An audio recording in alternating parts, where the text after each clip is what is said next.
Nahum chapter 2. An attacker advances against you, Nineveh. Guard the fortress, watch the road, brace yourselves, marshal all your strength. The Lord will restore the splendor of Jacob, like the splendor of Israel, though destroyers have laid them waste and have ruined their vines. The shields of the soldiers are red, the warriors are clad in scarlet. The metal on the chariots flashes, on the day they are made ready. The spears of juniper are brandished. The chariots storm through the streets, rushing back and forth through the squares. They look like flaming torches, they dart about like lightning. Nineveh summons her picked troops, yet they stumble on their way. They dash to the city wall. The protective shield is put in place. The river gates are thrown open, and the palace collapses. It is decreed that Nineveh be exiled and carried away. Her female slaves moan like doves and beat on their breasts. Nineveh is like a pool whose water is draining away. Stop, stop, they cry, but no one turns back. Plunder the silver, plunder the gold. The supply is endless, the wealth from all its treasures. She is pillaged, plundered, stripped.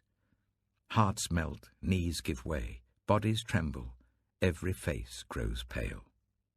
Where now is the lion's den, the place where they fed their young, where the lion and lioness went, and the cubs, with nothing to fear? The lion killed enough for his cubs and strangled the prey for his mate, filling his lairs with the kill and his dens with the prey. I am against you, declares the Lord Almighty. I will burn up your chariots in smoke, and the sword will devour your young lions. I will leave you no prey on the earth. The voices of your messengers will no longer be heard. Nahum chapter 3. Woe to the city of blood, full of lies, full of plunder, never without victims. The crack of whips, the clatter of wheels, galloping horses and jolting chariots, charging cavalry, flashing swords and glittering spears, many casualties, piles of dead, bodies without number, people stumbling over the corpses, all because of the wanton lust of a prostitute, alluring, the mistress of sorceries, who enslaved nations by her prostitution and peoples by her witchcraft. I am against you, declares the Lord Almighty.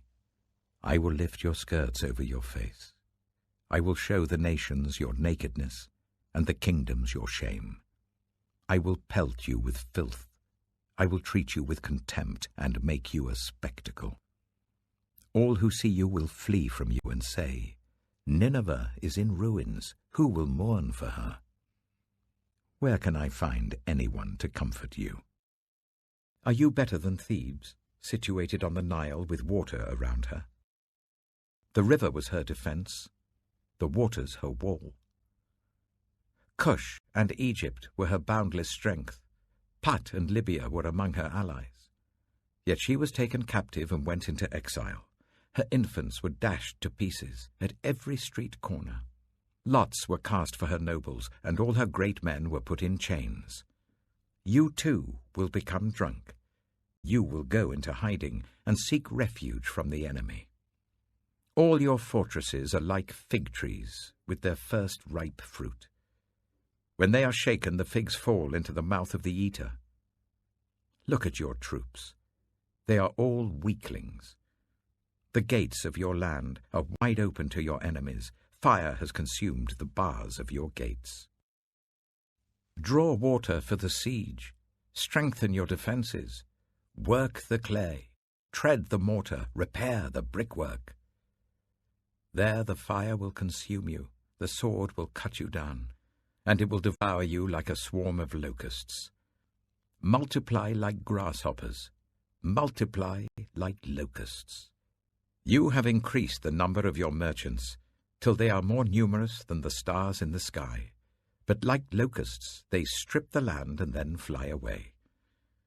Your guards are like locusts, your officials like swarms of locusts that settle in the walls on a cold day. But when the sun appears, they fly away, and no one knows where. King of Assyria, your shepherds slumber, your nobles lie down to rest. Your people are scattered on the mountains, with no one to gather them. Nothing can heal you. Your wound is fatal. All who hear the news about you clap their hands at your fall. For who has not felt your endless cruelty?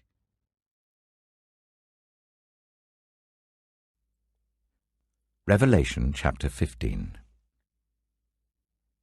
I saw in heaven another great and marvelous sign. 7 angels with the 7 last plagues. Last, because with them God's wrath is completed. And I saw what looked like a sea of glass, glowing with fire, and standing beside the sea, those who had been victorious over the beast and its image and over the number of its name. They held harps given them by God, and sang the song of God's servant Moses and of the Lamb. Great and marvelous are your deeds, Lord God Almighty. Just and true are your ways, King of the nations. Who will not fear you, Lord, and bring glory to your name? For you alone are holy. All nations will come and worship before you, for your righteous acts have been revealed. After this I looked, and I saw in heaven the temple, that is, the tabernacle of the covenant law, and it was opened.